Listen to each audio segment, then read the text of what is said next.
La segunda conferencia de la mañana se titula Análisis del título archivado desde la sentencia del Tribunal Constitucional y está a cargo del doctor Francisco Avendaño Arana.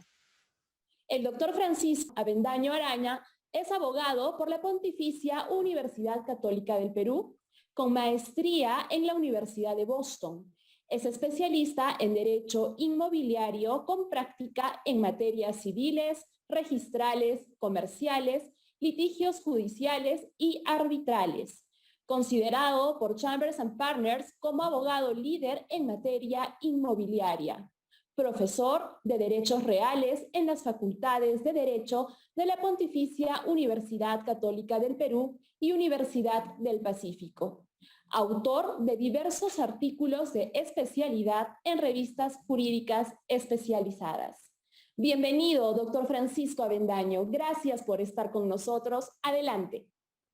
Gracias a ustedes. Agradezco la invitación a la SUNARP para tener la oportunidad nuevamente de compartir con ustedes unos minutos.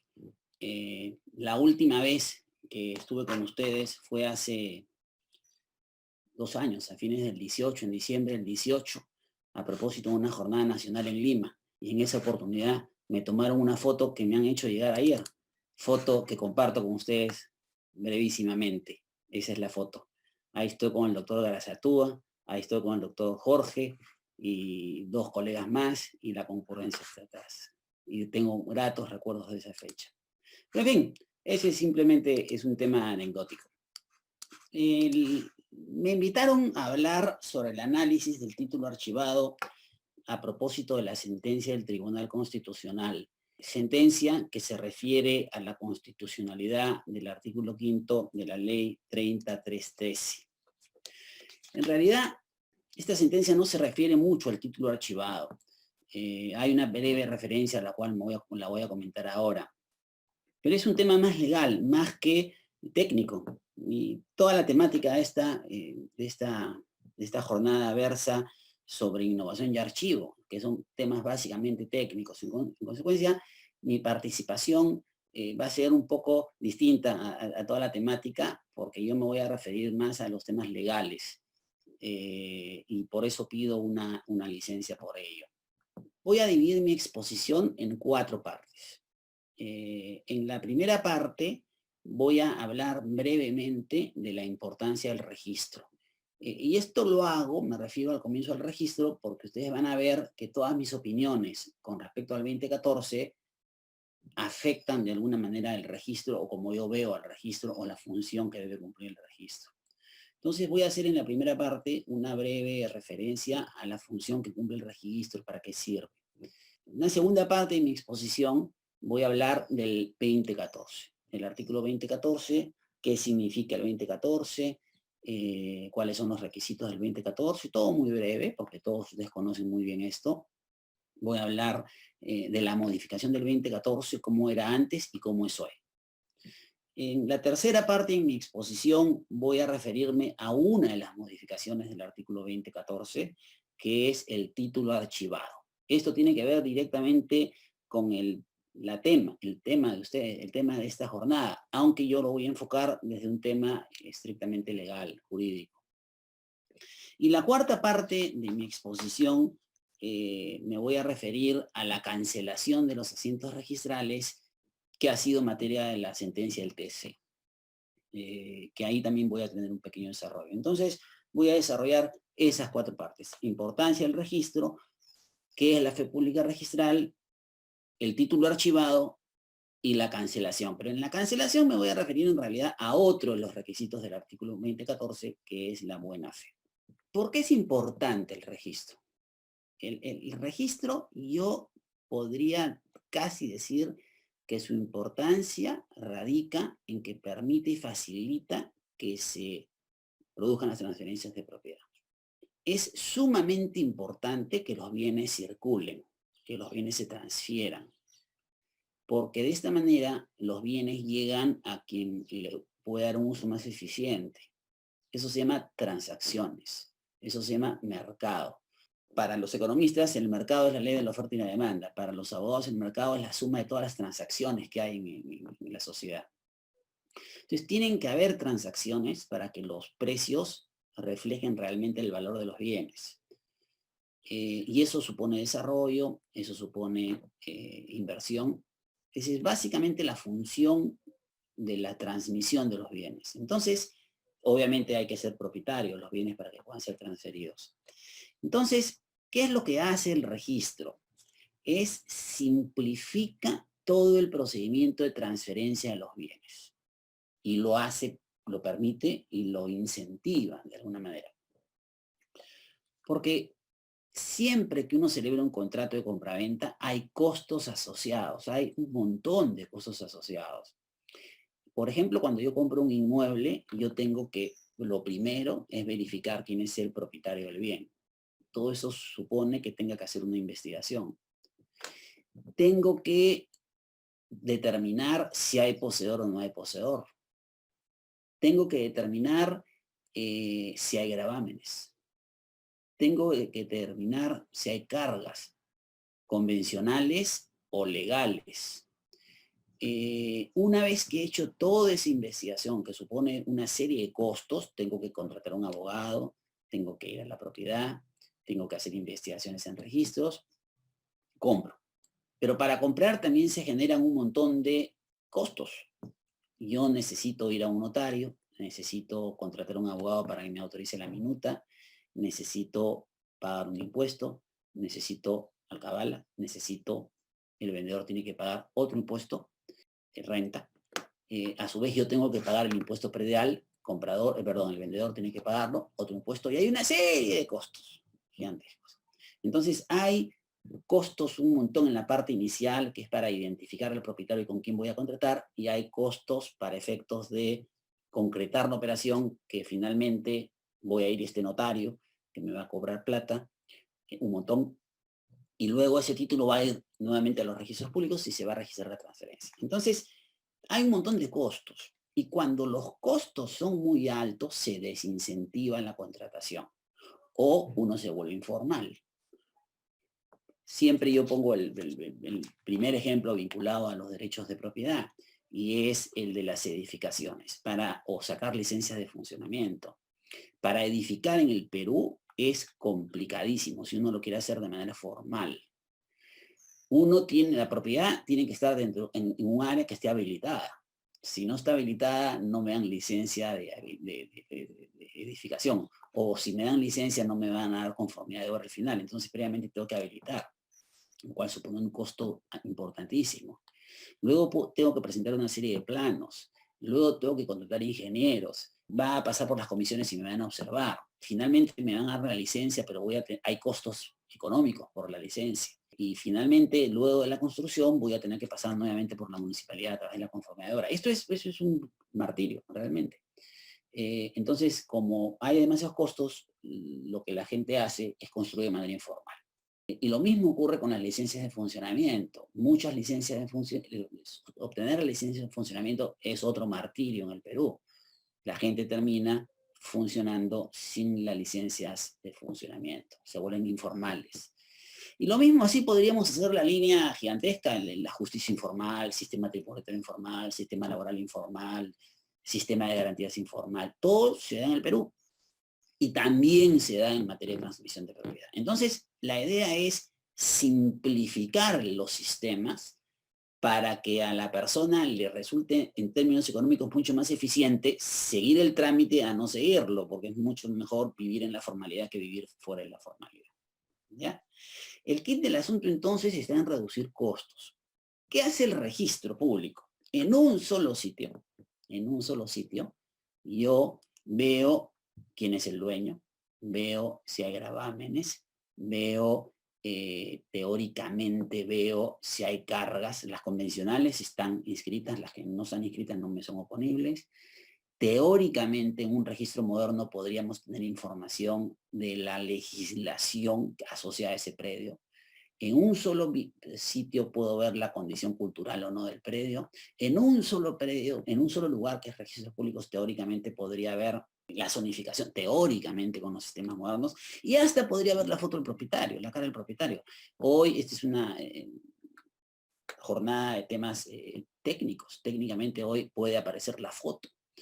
Técnicamente en el mundo pueden haber registros en tiempo casi real, donde casi se verifica la posición. Y esto no es estrambótico. Hoy en día ustedes pueden a través de sistemas de aplicaciones ver en el mundo real cuál es la situación. Entonces, el registro hace eso. El registro reduce costos de transacción y permite que alguien oponga su derecho y eso a su vez permite que la propiedad se transfiera de manera más fácilmente.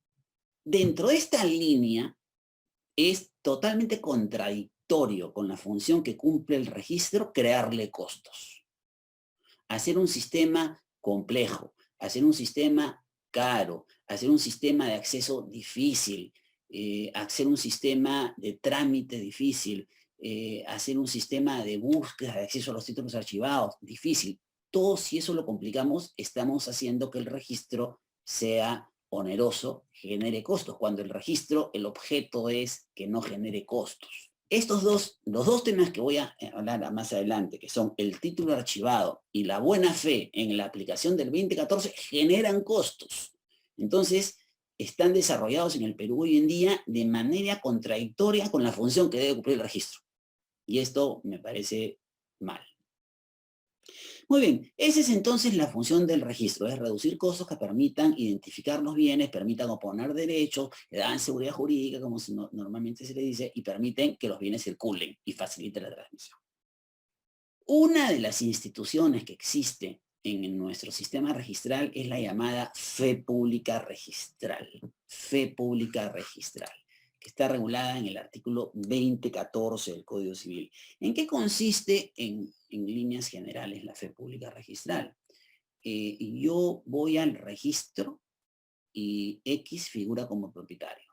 En principio, si yo le compro a X, cualquier problema que tuviera el título de X no me afecta a mí. Porque yo he confiado en la información registral. ¿Ya? Entonces, por ejemplo, A está casado con B. A figura como propietario del bien. Y A le vende una persona a C, perdón. Ese acto jurídico es nulo porque no participa la esposa. Pero si luego yo voy a los registros públicos y veo que C figura como propietario de este bien y le compro, inscribo mi adquisición, esa nulidad no me alcanza a mí. ¿Ya? Eso es lo que se llama principio de fe pública registral. Es la protección del tercero.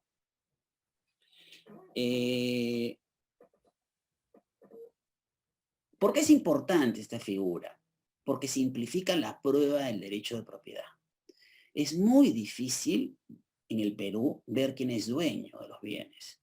Porque como ustedes saben, el dueño tendríamos que retroceder retrospectivamente hacia atrás para ver quién fue dueño en su origen. Si yo le compro a una persona y esa persona para que me transfiera a mí tiene que ser dueño. Pero esa persona que me está vendiendo a mí para que sea dueña, a su vez a quien le compró tuvo que haber sido dueño. Y a su vez esa persona hacia atrás tuvo que haber sido dueño. Entonces es imposible probar la prueba de propiedad. Para eso existe la prescripción adquisitiva de dominio. Yo no tengo que retroceder eternamente. Yo simplemente, porque es prueba diabólica, como la conocían, yo simplemente retrocedo el plazo de 10 años y yo acredito la propiedad con la posesión. Teóricamente, los predios deben ingresar a los registros públicos vía inmatriculación cuando se ha aprobado el derecho de propiedad del quien quiere inmatricular o registrar por primera vez su propiedad, para lo cual debería aprobar posesión, aunque en el Perú no es exactamente así. Y a partir de ahí, las transferencias deben ser registrales. Entonces, ¿qué pasa si hay problemas en la realidad, no en las transferencias, no en los títulos? Por ejemplo, no aparece que esta persona fue casada con anterioridad. Me acojo al artículo 2014. Es una figura que permite que circulen los bienes, que simplifica, es una prueba, es un artículo que simplemente yo recurro a la información registral y me convierto en dueño. Y no me importa qué pasó. Entonces, de alguna manera, lo que hace es dar seguridad a los adquirentes. Y hace esto que circulen los bienes. Esto es lo que se conoce como fe pública registral, que está regulado en el artículo 2014 del Código Civil. La versión original de este artículo 2014 exigía primero que se tratara de un tercero registral. Es decir, si había un acto entre A y B y ese acto estaba viciado, el tercero es C, B que le vende a C. Este artículo, el artículo 2014 del Código Civil, no convalida la transferencia entre A y B si fuera nula. Esa transferencia es inválida, esa transferencia no produce ningún efecto. De hecho, el artículo 2013 del Código Civil dice en la parte final que nuestro registro no es convalidatorio. Si un acto es nulo, sigue siendo nulo una vez inscrito. Si A, que es casado, le vende a C y no participa el esposo, el acto jurídico sigue siendo nulo y quien inscribe su adquisición no queda saneado su derecho en función de la inscripción. Esa función no tiene el registro en nuestro país. Pero si este B, que adquirió en función de ese acto jurídico inválido, le transfiere a este tercero a la relación entre A y B inválida, este tercero es el que queda protegido. ¿Ya? Entonces, lo primero es que esta norma protege a los terceros, no protege a las partes en los actos inválidos. En cuanto a los requisitos, este tercero tiene que tener buena fe. Es decir, tiene que desconocer que el título entre A y B era viciado. Si él conoce el vicio, si yo conozco que esa persona estaba casada, pues no quedaré protegido por este artículo. La adquisición tiene que ser a título oneroso. Fíjense, aquí hay dos posibilidades. El derecho o tiene que sacrificar a uno, al titular real fruto de ese acto nulo, por ejemplo la esposa, o tiene que proteger al tercero, es el tercero registral. La única manera como podría proteger al tercero es si le ha costado, porque estamos quitándole el derecho de propiedad, estamos sancionando drásticamente al propietario original en favor de alguien que finalmente está comprando y que no es dueño, porque la propiedad, ese acto jurídico había sido nulo y en consecuencia no se había transferido la propiedad B. Entonces la única manera de protegerlo es si le ha costado algo a este adquirente. Y por eso el requisito de la norma es que sea a título oneroso. En tercer lugar, el vicio no tiene que aparecer en los registros públicos. Eso decía la norma original, que no aparezca en los registros públicos. Y finalmente, en la inscripción.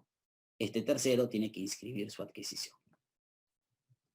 Eso es entonces, en simple, el artículo 2014 del Código Civil. Esta norma fue modificada en el año 2015. Se dicta la ley 30313 y en una disposición final se modifica la norma. Esta norma, ahora me voy a referir a ella más adelante, crea estos procedimientos de oposición a las inscripciones y de cancelación de asientos registrales. Entonces, hace dos modificaciones al artículo 2014. La primera modificación, que es a la que me voy a referir a continuación, es que el vicio dice expresamente no debe aparecer para que este tercero quede protegido de los asientos registrales y de los títulos archivados. Antes de la modificación, el artículo 2014 simplemente exigía que el vicio no constara de los registros públicos, decía así textualmente, de los registros públicos. Con la modificación se modificó registros públicos y se puso de los asientos registrales y de los títulos archivados, agrego, que dan origen a esos asientos. Este fue el primer cambio. Y el segundo cambio, que me voy a referir al final, como se creó en mérito de esta ley la posibilidad de cancelar asientos registrales, la norma agregó que el tercero quedaba protegido si se anulaba, rescindía, resolvía o cancelaba el derecho del otorgante por causas que no aparecieran en los registros públicos. Esas entonces fueron las dos modificaciones que hizo esta ley. La sentencia del TC, que voy a comentar dentro de un rato, se refiere a la modificación del artículo 2014 y específicamente a la protección a los terceros cuando se originan las transferencias fruto de un fraude y se cancelan los asientos registrales. Ahora eso me voy a referir. Muy bien, entonces hasta acá hemos visto dos cosas. Lo primero que hemos visto es cuál es la importancia del registro. Y en segundo lugar, lo que hemos visto rápidamente es qué es el artículo 2014 del Código Civil, cuál fue su versión original y cuál es versión actual, fruto de la modificación a través de la ley 30313 de hace unos 6 años más o menos. Lo que voy a ver ahora son dos temas vinculados a la modificación, como les dije. El primero es el título archivado y el segundo, que tiene alguna relación con mi exposición, a pesar de que no lo estoy tratando desde el punto de vista técnico. Y el segundo es el tema de la cancelación, pero más precisamente, ¿qué significa buena fe? Que son dos requisitos del artículo 2014.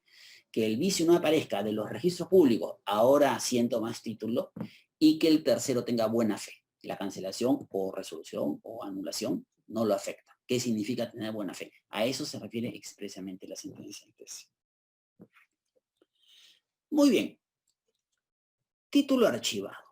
Antes de la modificación, había una gran discusión a nivel doctrinal, a nivel peruano, sobre qué debía entenderse por información que no conste en los registros públicos. Una gran posición, un grupo dentro de los cuales me encontraba yo, es que por información que constara en los registros públicos se refería exclusivamente al asiento registral. ¿Ya? Y otra posición decía que no, que se refería no solo al asiento registral, sino a los títulos que dan origen a los asientos registrales. Y no solamente a los títulos que dan origen al asiento registral, sino todos los títulos de todos los asientos vinculados al acto, de todos los registros públicos. Entonces, por ejemplo, una compraventa que vende una empresa, no solamente hay que ver el asiento, el título de propiedad por el cual compra la empresa, sino hay que ver el título archivado del asiento registral y el asiento registral donde está inscrito el poder del representante de la empresa, por ejemplo.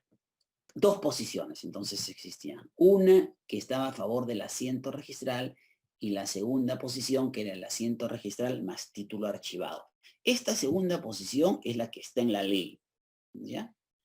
La posición de esta segunda posición es muy simple. Primero, que los asientos registrales no son autónomos, no tienen vida propia. En segundo lugar, que toda la información que conste en los registros públicos es pública. No solamente veo el asiento registral, saco el título, sino que además los títulos archivados son públicos. Y en el tema de fondo lo que sostenían es que no se puede afectar el derecho del propietario al que se está privando de la propiedad si no se le exige al adquirente que al menos revise asientos y títulos archivados. Este es básicamente, yo diría, que ha sido la posición en resumen fundamental, ¿no? Acá estamos en presencia, por un lado, del verdadero propietario y por otro lado de un tercero que está adquiriendo de quien no es el propietario. En el medio está esta transferencia inválida. Solamente vamos a proteger a este señor, al tercero, en la medida que revise el asiento y los títulos, porque si hay un error, si hay un vicio que consta el asiento, pero no, perdón, que consta el título, pero que no consta el asiento, este señor está en posibilidad de detectarlo, porque puede sacar el título archivado que es público. Solo vamos a premiar a este señor en defecto del verdadero propietario en la medida que este señor revise ambos. Y esa es básicamente la posición. La posición a favor del asiento de un grupo, dentro de los cuales estoy yo, lo primero es función calificadora. ¿Para qué existe la calificación registral? La calificación, el Estado le encomienda a un funcionario público que califique un título, lo revisa, lo analiza, a ver si está conforme y procede a la inscripción. Si el registrador se equivoca en el asiento registral y no consigna algo que estaba en el título archivado, debería ser problema del Estado. No debería ser problema de los terceros, porque si no me están obligando a mí, Francisco Avendaño, que revise el asiento registral y que revise el título archivado, lo cual supone hacer el trabajo del registrador. Sino para qué existe calificación. Mejor de una vez cambiemos el sistema registral y en vez de inscribir asientos que son resúmenes de los títulos, hagamos un sistema de transcripción donde ponemos todo el título. Y cada uno tendrá que analizarlo. Esa es la primera crítica de los que estamos, o por lo menos mía, ¿no? La segunda crítica es que el artículo 2014 tiene vinculación con el artículo 2013 y había que concordarlo con el 2013. El 2013 es la norma que regula el principio de legitimación. Y la norma lo que dice es que se presume la validez del asiento registral, no del título, sino del asiento, mientras no se rectifique judicialmente por un error o sea declarado inválido por el organismo competente, que antes decía por judicial, pero ahora pueden ser, de hecho en la práctica son administrativos y arbitraje como dice la norma. Entonces, si se presume la validez del asiento, no me pueden exigir revisar el título archivado, porque si no el 2013 tendría que decir se presume la validez del asiento y del título archivado mientras no se pruebe no se declare su invalidez. Y la tercera razón, que la voy a desarrollar dentro de un ratito, es costos. Que exigirle a los usuarios revisar los títulos archivados genera costos altísimos. Y eso lo voy a dejar para dentro de un rato. Costos que son contradictorios con lo que dice al comienzo, con la función que debe cumplir el registro. Eso decía la doctrina.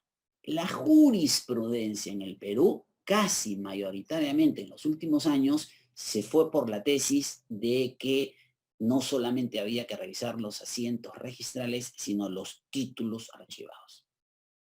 ¿Ya? Hay una que otra jurisprudencia por ahí que se refieren a los asientos registrales, pero son muy poquitas. La mayoría de la jurisprudencia de la Corte Suprema del Perú ha dicho que se requiere ver títulos archivados. El fundamento es lo que dije hace un rato, porque los títulos archivados forman parte de los registros públicos, como según la redacción anterior, y son de acceso público. Cualquiera puede acceder a la información registral.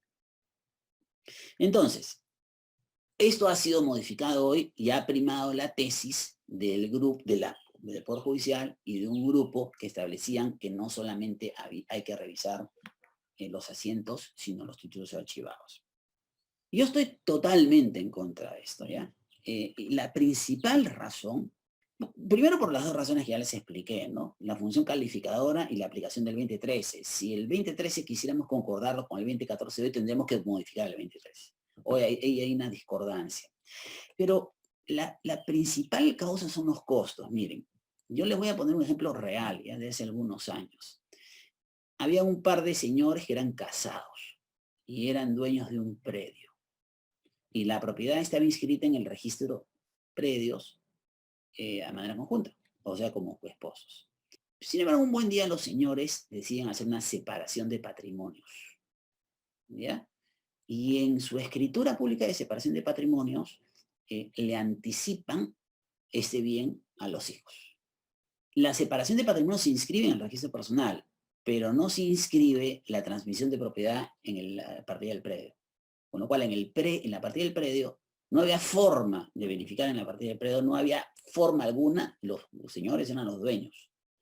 Pero en la partida personal, en el título archivado, aparecía que había habido esta transferencia de propiedad vía anticipo de herencia. Entonces va una persona y recibe una garantía de los esposos. Los esposos, indebidamente, piden un préstamo a un banco y le dan en garantía este predio. Entonces los hijos saltan y dicen, un momentito, tu banco has recibido una hipoteca de un bien ajeno, porque no le pertenece a mi papá, sino me pertenece a mí, y se armó todo un juicio y demandaron la nulidad. Más allá de la nulidad y de si era nulo o no era nulo el acto jurídico, el tema es que en esa sentencia, que la recuerdo mucho, ya tiene muchos años, lo que dijo el Poder Judicial fue, el banco estaba en capacidad de revisar los títulos archivados del registro personal y podría haberse dado cuenta que la propiedad había sido transferida a los hijos y en consecuencia que los esposos que aparecían como propietarios no eran propietarios, por tanto tienen mala fe. Los esposos vivían en el inmueble, porque esto era un ente probablemente con los hijos, pero el Poder Judicial dijo no tiene buena fe y en consecuencia amparó a los hijos. Como ustedes comprenderán, hacer esta búsqueda, yo les diría que de ni el 0.0001% de las transferencias en el Perú, los compradores revisan títulos archivados en esta forma. Es imposible. Ni siquiera los bancos, que son los profesionales que prestan crédito y reciben, este caso era de un banco, prestan crédito y reciben en garantía bienes, revisan de manera tan exhaustiva los títulos archivados. Y no le quiero decir los profesionales de las adquisiciones, cuando los bancos hacen estudios de títulos, ven la partida del inmueble y ven uno que otro título archivado, pero no hacen eso. En este caso, el banco hace... Y quiero ir un poquito más allá, ya no me refiero a los bancos, las operaciones que se hacen todos los días, cada minuto nadie revisa títulos archivados. Y por una razón muy simple, porque es elevadamente, los costos son muy altos. Los costos, entonces en la práctica no se revisan. Entonces, exigir la revisión de títulos archivados supone un costo. Es como exigir para la transmisión de propiedad que se acredite el pago del impuesto de alcabala, como que se acredita para la transferencia de propiedad el pago del impuesto predial, o como que se acredite el pago del impuesto a la renta, o como que se acredite, y ahora vamos a entrar, que se verifique la posesión, o como que se acredite X número de cosas. Es un costo más que se le crea al sistema de transmisión de propiedad. En consecuencia, lo que estamos haciendo es afectar, perturbar la propia función del 2014, que es simplificar y asegurar la transmisión de propiedad. Entonces, en consecuencia, hay un tema de costo. Esto es muy importante porque hay que ver la realidad. En la realidad, los abogados en el Perú no revisan títulos archivados. Por cierto que hay un grupo de abogados que sí los revisamos porque conocemos el tema, conocemos las resoluciones del Poder Judicial, pero en la vida real nadie. Pero conceptualmente no es correcto que se incremente un costo porque estamos matando un poquito la institución. Y esto es para mí la principal crítica de revisar títulos archivados. Siempre en el Perú, me lo dirán los mayores, y yo cuando era practicante así era, uno pedía el certificado registral donde aparecía la partida, verificaba quién era el dueño y punto. Si el registrador se equivocara, hay un problema el registrador, y para eso las normas de la SUNAR, de la creación del sistema, donde recuerdo, creo que está por ahí, dicen que el Estado garantiza. En consecuencia, el Estado debería responder, o el registrador debería responder, pero no se le puede trasladar la carga de hacer esta investigación que genera costos a los adquirentes. Y esa es entonces la razón por la cual yo estoy absolutamente en contra de la revisión de los títulos archivados. Además de las otras dos cosas que ya he mencionado, es la calificación registral. ¿Para qué existen los registradores? Estuve escuchando la charla final hace un ratito. Hoy en día podrían inscribirse en las transferencias pasando por correo electrónico en formato digital el título, y el registrador o al digitador lo que tendría que hacer es simplemente lo cuelga y ahí está en la partida registral. Entonces voy yo y veo todo el título. Y luego yo entro a analizar si el título tiene un defecto, si no tiene problema. Teóricamente eso se puede hacer. Entonces, ¿para qué está el registrador? ¿Para qué están muchos de ustedes? Ustedes no son digitadores, ustedes son jueces de títulos, yo lo llamo así. Eso es la función calificadora, pero no, ahora no la hacen ustedes. La debo hacer, no solamente la hacen ustedes, porque fíjense, en orden primero la hace el notario. Cuando yo compro una propiedad, los notarios teóricamente, no lo hacen en la práctica, o muchos por lo menos, pero teóricamente los notarios deben hacer esta revisión de la transferencia de propiedad, me piden los documentos. No solamente el notario pide el alcabala, pide el predial, tiene que acreditarse que el vendedor es dueño. Entonces hay una primera calificación. Una segunda calificación la hace el registrador. Entonces él va a estudiar el título, lo va a analizar, lo va a examinar. Por eso digo yo, así me decía mi padre, pero lo digo yo ahora, es una especie de juez, no es un juez, pero es una especie de juez de títulos. Y finalmente inscribe, pero ahora no, ahora yo también tengo que hacer la evaluación, un tercero. Fíjense, 3 tenemos que hacer la evaluación. Esto no tiene sentido, no tiene sentido. Y además de esto hay temas netamente formales. No son formales, pero lo digo así, que son menores, como que no hay concordancia con el 2013, no hay concordancia con la publicidad registral, pues se presume que uno tiene conocimiento de las inscripciones, debería modificarse el artículo 2012 para decir que se presume que uno tiene conocimiento de las inscripciones y de los títulos archivados. O sea, hay un problema. Hay un problema. Más allá de que los títulos archivados se digitalicen, en el Perú tenemos un problema de títulos incompletos.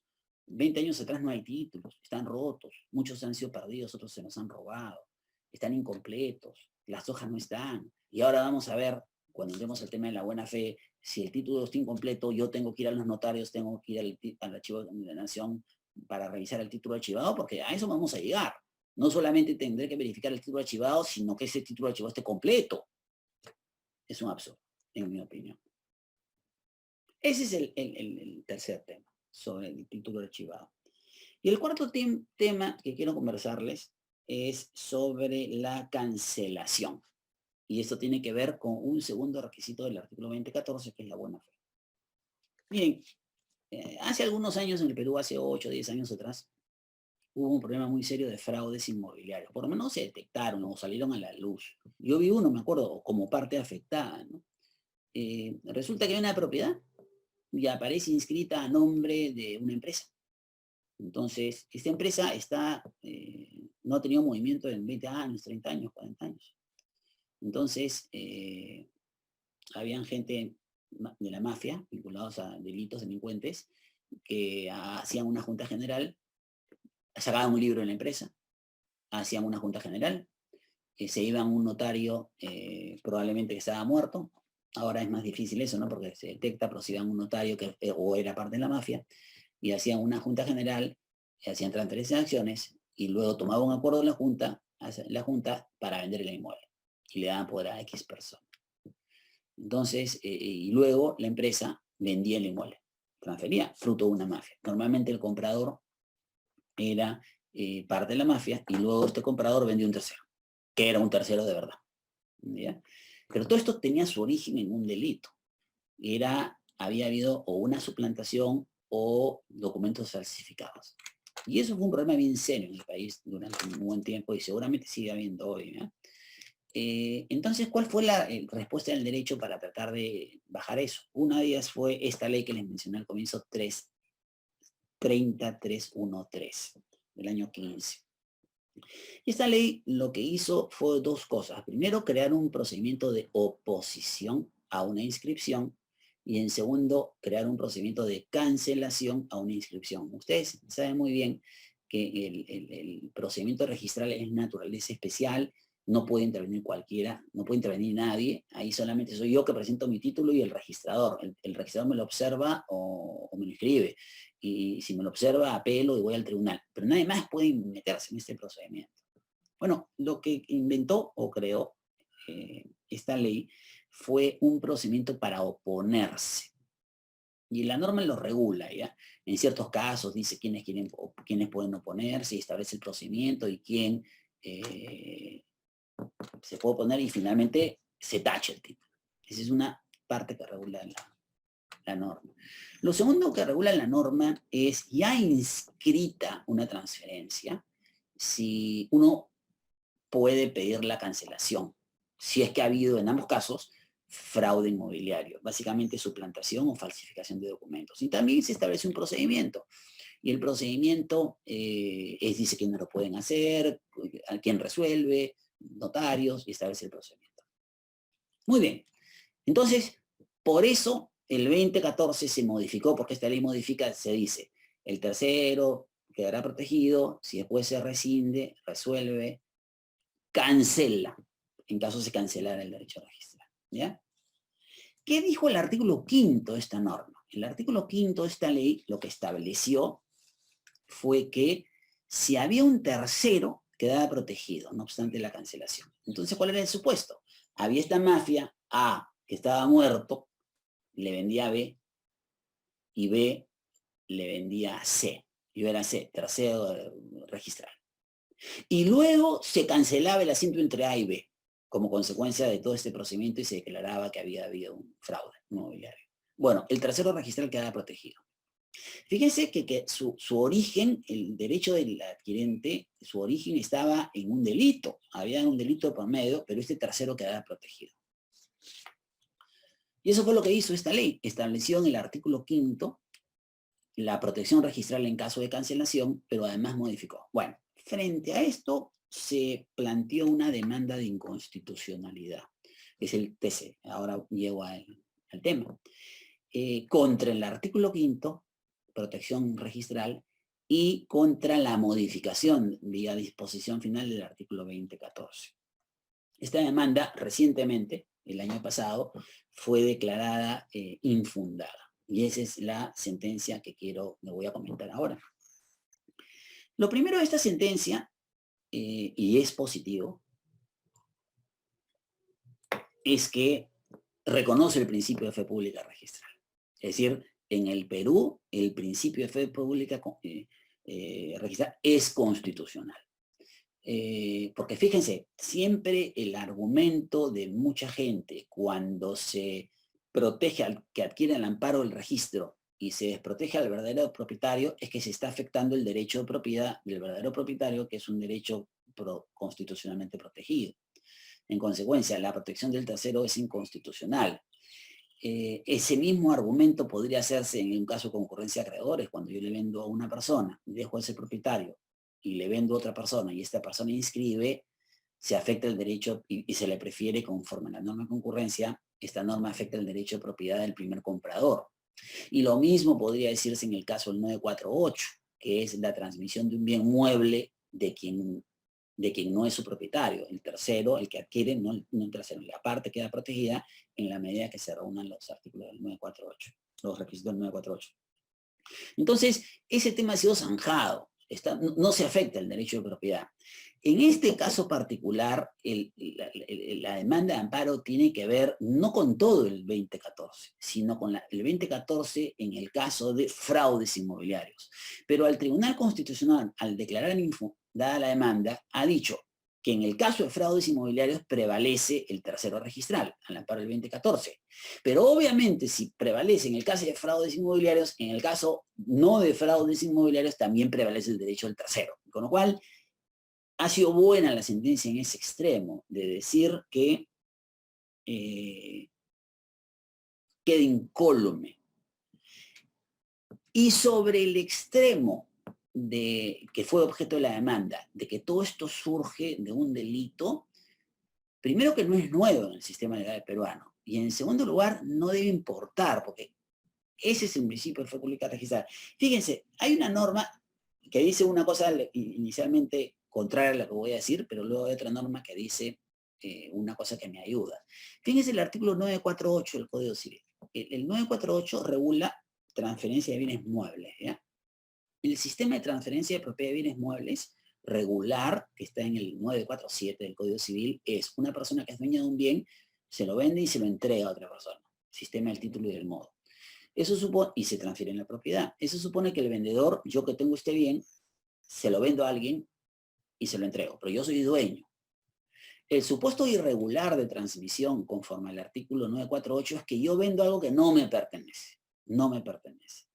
En principio, si yo vengo algo que no me pertenece y lo entrego, igualito con el 947, pero estamos en el 948, la diferencia es que en el 948 yo vendo sin ser dueño, en el 947 vendo siendo dueño. Si yo vendo y entrego este bien que no me pertenece, en principio no hay transmisión de propiedad. Obviamente, pues nadie puede transferir un bien un derecho que no tiene. Salvo, dice la norma, que se trate, que tenga buena fe, el que adquiere, y que no se trate que se venda, y que no se trate de un bien perdido ni adquirido con infracción de la ley penal. Adquirido con infracción de la ley penal. Es decir, si yo me robo un bien y se lo vendo a uno de ustedes y se lo entrego un bien mueble, ustedes no adquieren propiedad porque su origen es un delito, yo me robé. El segundo supuesto es que no se trata de un bien perdido. Si me pierdo un bien y yo se los vendo, ustedes tampoco adquieren. El supuesto de la norma, entonces, 948, que se conoce como depositario infiel, es que yo me encuentre un bien, o que, perdón, no que me encuentre, que alguien me preste un bien. Un amigo me preste un libro. Y yo no me lo he robado ese libro, ni se le ha perdido a mi amigo. Mi amigo se desprendió de mi libro y yo se lo vendo a ustedes y se los entrego. Ustedes se convierten en dueños. Entonces, algunos dicen que el sistema legal peruano no permite las adquisiciones a non domino, cuando no provienen de su propietario, cuando su origen es un delito, y por tanto no debería haberse aplicado el 2014 para proteger a este non domino que está adquiriendo el esposo que en realidad estaba casado, si su origen es un delito. Ese fue el argumento central. Pero a esto tengo que decir dos cosas. Primero, que el Código Civil permite inclusive que cuando el bien media, hay un delito por medio en bienes muebles, se transfiere la propiedad. Y ese es el artículo, no me acuerdo ahorita, 1542, 1543 del Código Civil, que está regulado en compraventa. Y dice que los bienes adquiridos en lugares abiertos al público, y que se amparan con comprobantes de pago, son irreivindicables. ¿Ya? ¿Qué quiere decir eso? ¿Qué quiere decir eso? Que si imaginemos que las papas que están en Plaza Vea fueron papas que se las robó una persona y las llevó a Plaza Vea y las depositó en Plaza Vea y va uno de ustedes y compra en Plaza Vea, esos bienes son irreivindicables, no obstante que son robados. Eso lo dice el Código Civil. O sea, se permite en ciertos casos las adquisiciones en un domino, inclusive en el caso de bienes robados, siempre y cuando sea en locales abiertos al público, siempre y cuando aparezca en documento. Porque ahí lo que se privilegia es la circulación. Ya está previsto en nuestro sistema. Es igualito en materia inmobiliaria cuando está el registro de promedio. Caben excepciones porque de lo que está de promedio es la circulación. Y creo además que la norma está bien, porque excepcionalmente se puede utilizar la institución del 2014 para delinquir, pero esa es la excepción, esa no es la función de la norma. Yo siempre pongo el ejemplo que yo agarro mi carro y salgo por las calles de Lima y atropello a todo el mundo, como ocurrió en París hace algunos años con algunos actos de terrorismo, y mato a 20 personas. Uso el carro como herramienta para matar a una gente. Pregunto, ¿eso debemos hacer en consecuencia? ¿Debemos desaparecer todos los carros del Perú? ¿Los carros no sirven para eso? Para nada. Los carros sirven para circular, sirven para transportarse, pero que un loco lo utilice así es una excepción y rarísima. Lo mismo ocurre con esta gente de mafias que ha utilizado el 2014. Eso es lo primero, sobre el reconocimiento que hace el Tribunal Constitucional a la fe pública registral. Repito, se refiere al tema puntual de fe pública registral cuando mean delitos, los fraudes inmobiliarios, pero si en ese caso, con mayor razón, estamos hablando de que es perfecta la norma en caso que no hayan delitos de por medio, ¿no? Vicios, resoluciones, rescisión, o bueno, inclusive cancelación. El segundo tema, que es complejo, es la buena fe, y a esto sí se refiere el Tribunal Constitucional. Y el Tribunal Constitucional dice que para aplicar el 2014, no solamente deben cumplirse con los requisitos del 2014 modificado, sino que para que se configure buena fe, dice, leo, es indispensable haber desplegado una conducta diligente y prudente, desde que uno compra hasta que uno inscribe.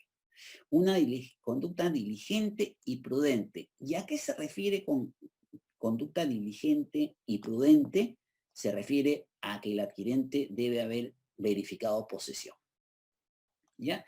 Y para eso el Tribunal Constitucional, de una manera muy floja, sin mucho análisis, simplemente se remite a sentencias del Poder Judicial en las que, y esto es una tendencia en el Poder Judicial, se ha venido exigiendo para que se configure la buena fe, que se verifique la situación posesoria.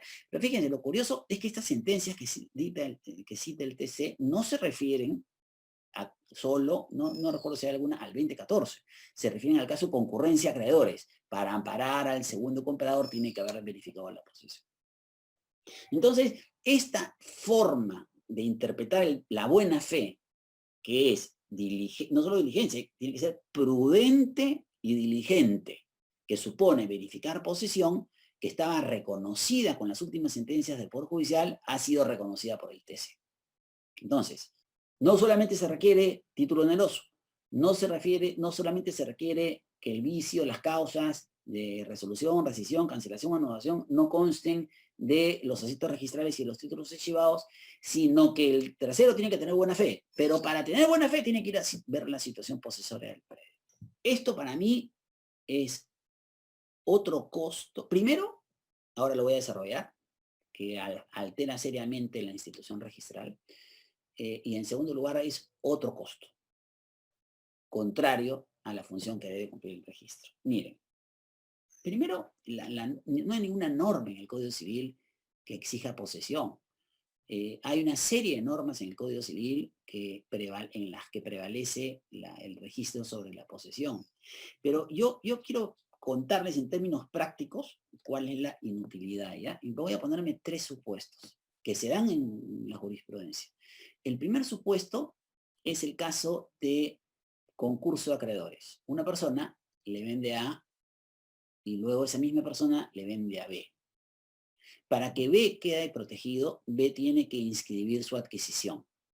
Pero además tiene que verificar la situación posesoria de A. Es decir, si el bien está en posesión de A, B, segundo comprador, no tendrá buena fe y por tanto no se configura el artículo 1135, concurrencia de acreedores. Primer supuesto. Segundo supuesto es este, 2014. La propiedad está inscrita a nombre de A que había comprado en mérito de un delito, fraude. O simplemente había comprado a una persona que estaba casada y por tanto ese acto anterior estaba viciado. Para que yo, tercero registral, que le compro a quede protegido, además tengo que ir a verificar que el inmueble esté siendo poseído por A. Si está siendo poseído por un tercero, es lo que dice esta jurisprudencia, tengo mala fe, no encuadra el artículo 2014. Y el tercer supuesto es un supuesto no regulado en el Código Civil. Algunos dicen que sí, pero yo creo que no está regulado, y es la prescripción contra tábulas. Yo voy a la propiedad y registros públicos que me dice que el dueño es A, pero la propiedad está siendo poseída por B. Entonces, yo le compro al que figura con derecho inscrito, que es A. Pero resulta que B había adquirido la propiedad por prescripción. Para yo ganarle al que ha adquirido la propiedad por... Acá se divide la doctrina, ¿no? Pero en todo caso, en cualquier caso, dicen, para yo ganarle al que ha adquirido por prescripción, tengo que tener buena fe. Pero para tener buena fe, nuevamente tengo que verificar la situación posesoria. Y si hay un tercero que está ocupando, pues no tengo buena fe y siempre me gana el que prescribe. ¿Ya? Esos son los tres posibles escenarios de verificación. Pero fíjense ustedes, analicemos un poquito más cada uno de ellos a ver si realmente la situación posesoria es posible ejecutarse, realizarse, y si realmente quita mi buena fe. Vayamos al caso de concurrencia de acreedores. Fíjense, la buena fe en el caso de concurrencia de acreedores supone que yo, segundo comprador, desconozca la primera transferencia. Desconozca la primera transferencia. Es decir, que A no le vendió A, le vendió a B y luego A me vende a mí C. Yo sé, concurrencia de acreedores, para tener buena fe y quedar protegido debo desconocer la primera transferencia. ¿Qué importancia tiene la posesión si la posesión no transfiere propiedad? Lo que tengo que desconocer es ese título entre A y B. Yendo al predio y verificando que está B en el predio, simplemente eso no me acredita que B sea dueño porque tiene un título predio. Tendría que pedirle su título. ¿Ustedes creen verosímil, señores, que cada vez que una persona compra una propiedad en el Perú tenga que tocarle la puerta al poseedor y decirle, enséñeme su título? Es inverosímil. La posesión no acredita la propiedad del primer comprador. El primer comprador habría adquirido propiedad por título. Y eso es imposible determinarlo. Precisamente estamos en presencia de un artículo que protege al que adquiere el amparo del registro. Distinto al 2014. Estamos en el artículo 1135. Fíjense ahora, peor todavía es en el caso de la prescripción adquisitiva de dominio. Para yo quedar protegido, tengo que desconocer que ese poseedor ha adquirido por prescripción adquisitiva de dominio. No que esté en posesión, sino que ha adquirido.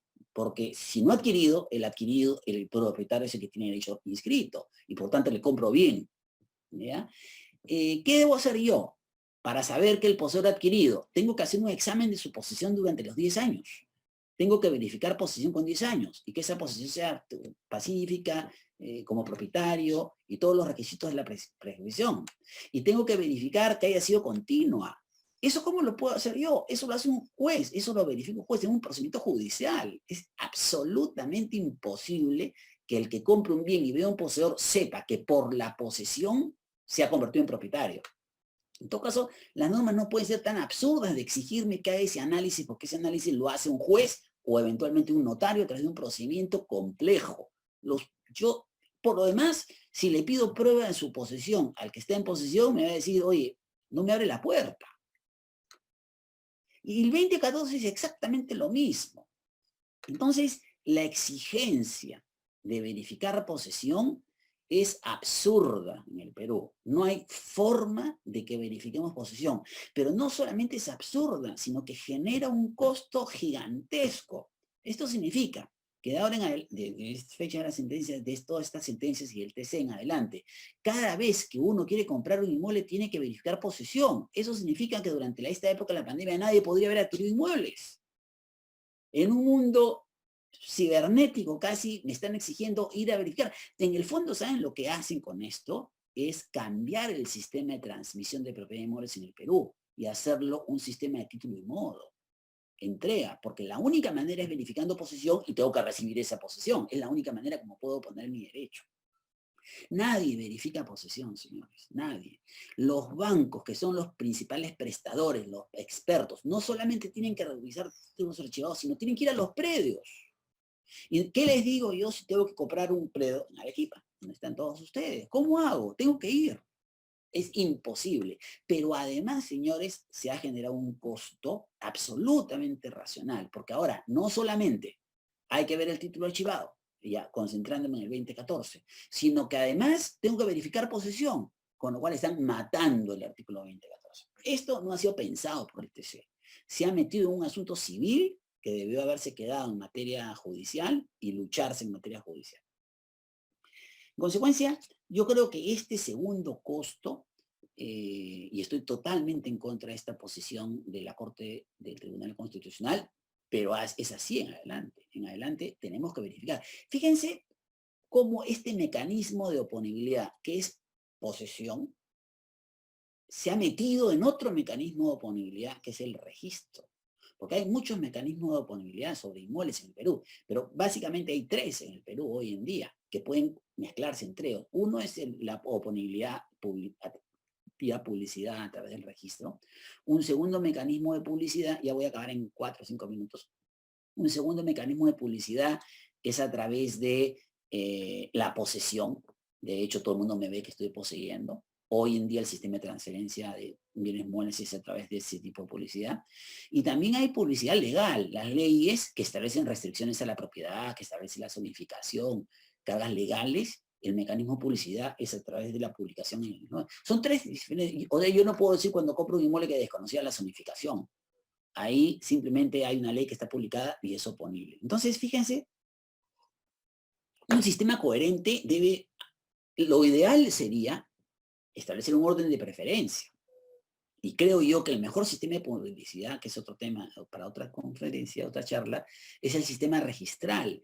Pero ahora no, resulta que el sistema de publicidad posterior le gana al sistema registral. O sea, el mejor sistema de publicidad es el sistema posesorio, casi como hace 2000 años. Señores, hoy en día el tema de las charlas de hoy ha sido tecnología.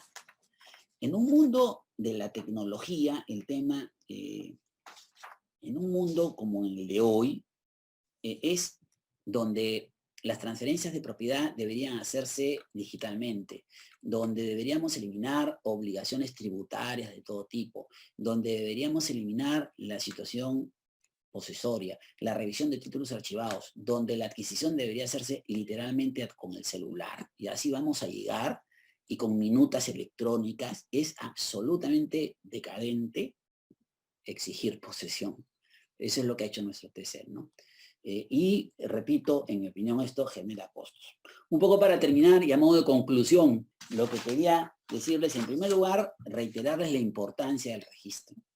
Siempre, todos ustedes en esta línea y parte van a estar de acuerdo, creo, porque están vinculados al mundo registral, pero si queremos un registro sólido que cumpla su función, las normas legales tienen que ser a favor del sistema registral. La jurisprudencia tiene que ser a favor del sistema judicial. Las interpretaciones tienen que ser a favor del sistema registral. Pero estamos en el Perú petardeando el sistema registral. A través de normas como la modificación del 2014, a través de jurisprudencia, a través de esta sentencia del TC, en mi opinión, eso se le quita peso al Poder Judicial. Y por eso estoy en contra de esto. Bueno, señores, eso es todo. Les agradezco mucho por su tiempo. Muchas gracias. Doctor Francisco Avendaño, gracias por su importante conferencia.